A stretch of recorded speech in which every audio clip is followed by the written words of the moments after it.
própria terra, mas parte da produção dando para o seu feudal. Um outro comum em todos os feudos eram as banalidades. As banalidades eram o uso das ferramentas. Ora, as ferramentas, elas pertenciam ao senhor feudal. Então, parte da produção do camponês, pelo uso das ferramentas, também tinha que ser dada ao senhor feudal. Com poucas palavras, o camponês produzia 100% e ficava com 1% usando essas palavras para você poder entender um pouco mais fácil. Esses eram os 3 principais impostos, compreenderam? E aí nós tínhamos, nesse caso aqui, então, alguns outros impostos, como o tostão de Pedro. Ou seja, toda vez que você ia à igreja, você tinha que levar alguma coisa, um pão, um vinho, um porquinho, ovos, se pagava dessa forma. Outro imposto comum era o pedágio. Quando você viajava, cheio de proteção, para transportar alguma coisa, ou os membros da igreja viajavam, passava dentro da terra de um senhor feudal, tinha que pagar o pedágio. E esse existe até hoje. Não? Então essa era a estrutura econômica da Alta Idade Média. Então não tem moeda, não tem comércio intenso, como vocês podem ver. É de subsistência monetária, como nós falamos, porque a baixa vai ser completamente diferente, para fechar os pontos econômicos. Faltam os pontos sociais. Nós vimos então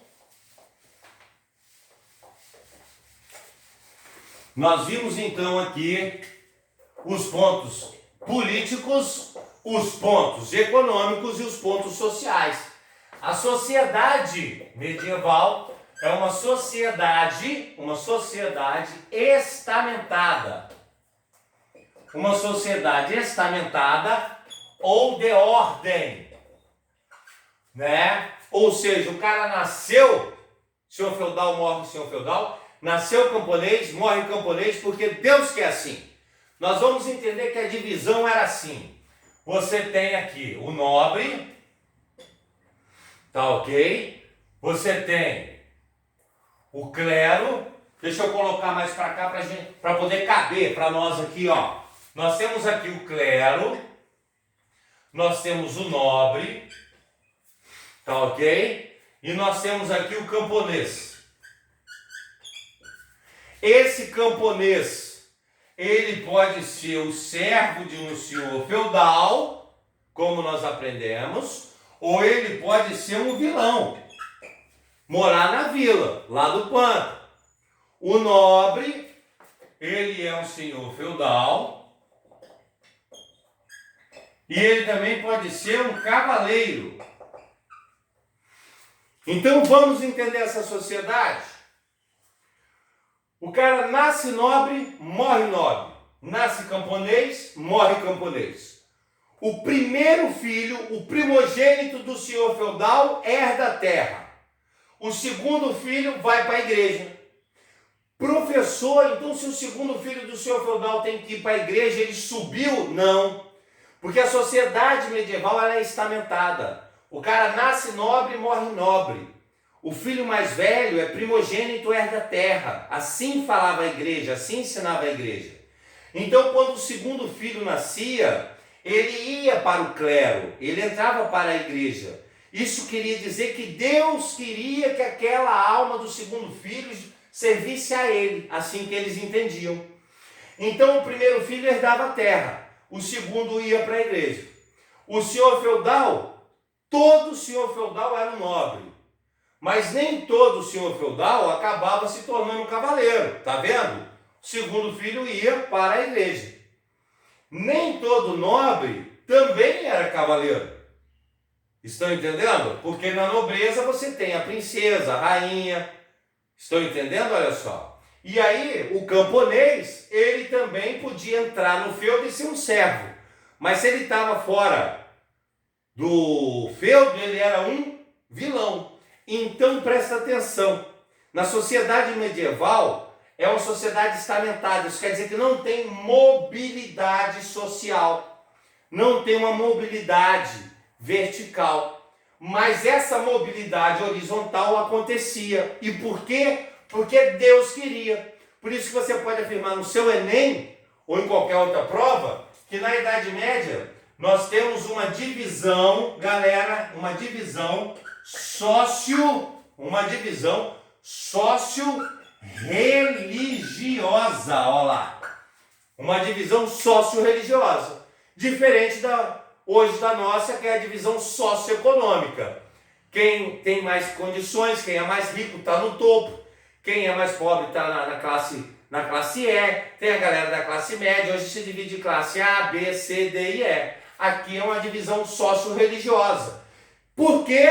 Porque o cristão nascia uma vez e morria uma só vez. Então, quando ele nascia nobre, morria nobre. Quando ele nascia camponês, morria camponês. Se um camponês tentasse ser um nobre, isso era pecado. Pecado, ele ia queimar nos infernos. E o nobre nem casava com camponesa, porque era pecado. Então, é uma divisão socio-religiosa, uma sociedade estamentada. Então, nós fechamos os pontos políticos, os pontos econômicos, os pontos sociais. Fecharemos agora justamente os pontos religiosos. Justamente, ó. A igreja. Faltou justamente isso. A igreja católica.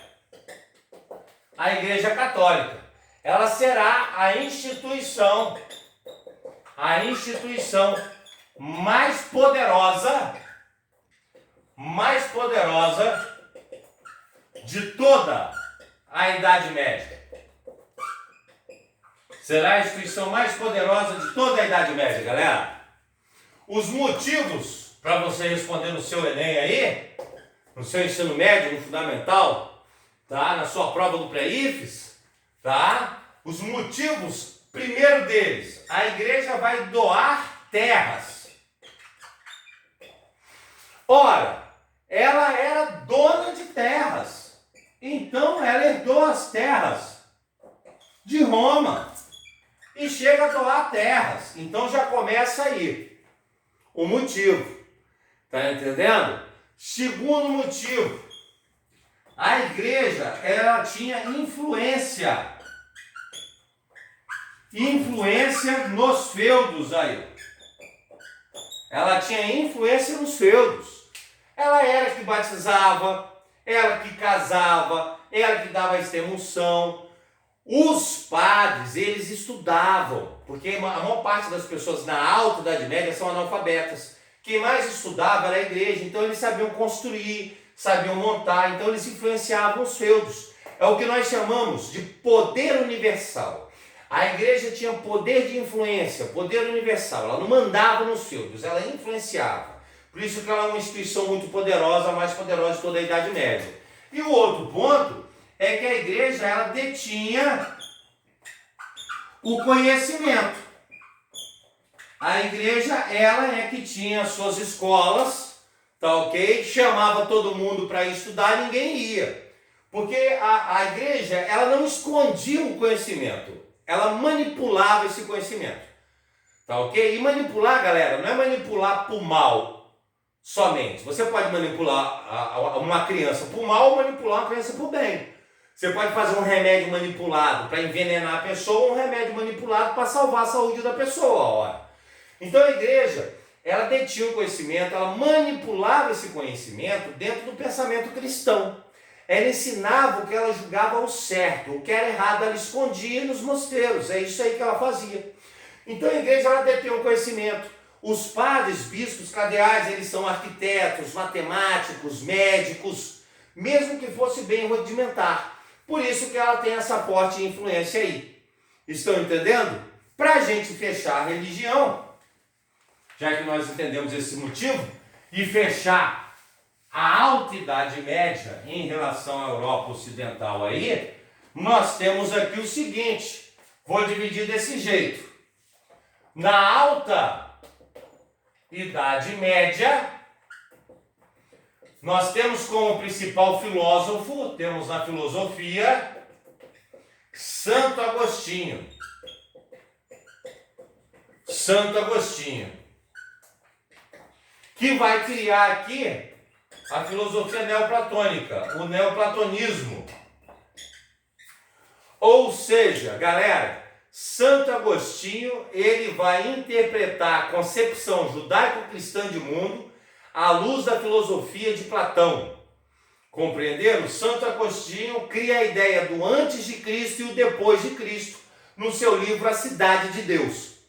Tá ok? Quem quiser saber mais, no canal Historizado tem lá uma indicação exclusiva sobre o livro A Cidade de Deus, que eu até falo mais profundamente sobre isso, porque nos interessa aqui saber que Santo Agostinho está criando essa ideia de antes de Cristo e depois de Cristo, dizendo que o homem salva-se pelas suas obras, que o homem tem que ter fé e que o homem tem que praticar boas obras para a sua salvação. E aí, presta atenção, já para fazer uma comparação, tá ok? Já para ocorrer uma comparação entre a Alta Idade Média e a Baixa Idade Média no campo da filosofia, nós temos aqui, estamos falando de Baixa Idade Média? Não, falamos da Alta. Isso aqui é uma comparação que já cai no seu Enem, cai nas suas provas, já pedindo essa comparação.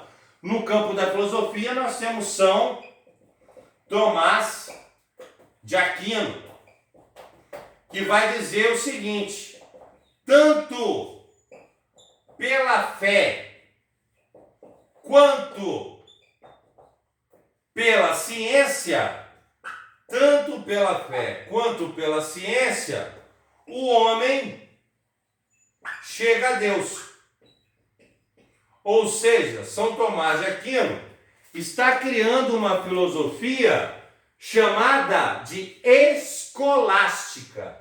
Se a filosofia de Santo Agostinho se chamava neoplatonismo, a de São Tomás de Aquino chamava-se aqui, vou colocar em vermelho, de escolástica. Porque na Baixa Idade Média, cada vez mais aumenta o número de universidades e de escolas da Igreja Católica, tá ok? E ela era a maior responsável pelo ensino. É tanto que você tem, pelo mundo todo, as PUCs, as Universidades Pontífices Católicas, o Marista, o Sagrado Coração de Maria, tá entendendo? O Colégio São José, Colégio Passionista, um monte de escolas que são da igreja. Ela nunca quis aí esconder conhecimento, ela pode ter manipulado, mas esconder não. Ela era responsável. E a escolástica de São Tomás de Aquino foi importantíssima porque a base da filosofia de São Tomás de Aquino era que tanto pela fé quanto pela ciência, você com a fé e a ciência juntos atingiria Deus. Isso abre um caminho para a ciência da idade moderna que está por vir. Para fechar, dê seu like aí se está gostando, tá ok? Se inscreva no canal, marca aí um colega, manda para ele, para se preparar para o seu Enem, para suas provas, fazer revisão no seu ensino médio, no fundamental. Outro ponto é a arte. Na arte, aqui nós teremos as chamadas iluminuras. São desenhos e papéis e livros decorados. A arte, na Baixa Idade Média, serão os vitrais. Os vitrais, aqueles vidros coloridos com mensagens. Porque, como eu disse, na Idade Média, a maior parte das pessoas não sabiam ler e escrever, então as imagens narravam as histórias cristãs. Na arquitetura, nós temos aqui o estilo românico na Alta Idade Média. O próprio nome já diz, românico, inspirado em Roma. A igreja na Alta Idade Média construía as suas igrejas de pedra. Tinha esse perfil arredondado, tá entendendo?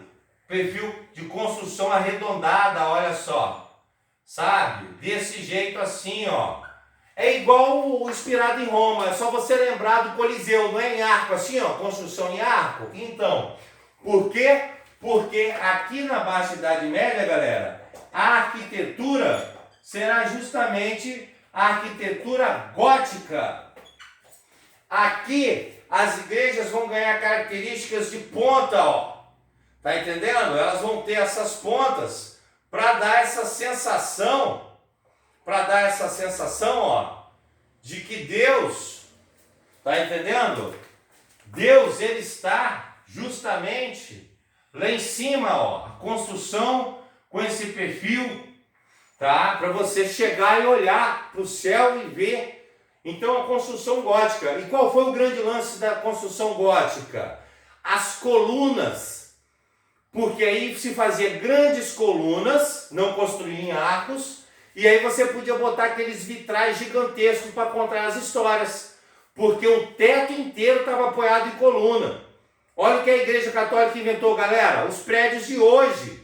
Você tem prédio só de vidro. Por quê? Porque você tem as colunas e a parede pode ser de lajota, de vidro, de isopor. É o que segura o prédio. Então a igreja gótica ela era assim. As gárgulas era para espantar os pombos, era saídas para escoar a água e também serviam com aquelas caras mais de demônio para servir que o mundo do lado de fora era mau e que aí o homem podia adentrar a igreja que era o território de Deus. Tradicionalmente, as igrejas góticas eram construídas em forma de cruz, as primeiras, onde, nesse caso, o fiel entrava aqui, ia olhando os vitrais ao redor, até chegar no altar no final para ler a história. Compreenderam? Então, na arte, as iluminuras, da Alta Idade Média, na Baixa Idade Média, os vitrais. Na arquitetura o românico, na arquitetura o gótico. Suas provas já caem segurando assim. Espero que tenham gostado. Se inscreva no canal, dê o seu like, marque o sininho, porque agora você já ficou historizado. Um abraço.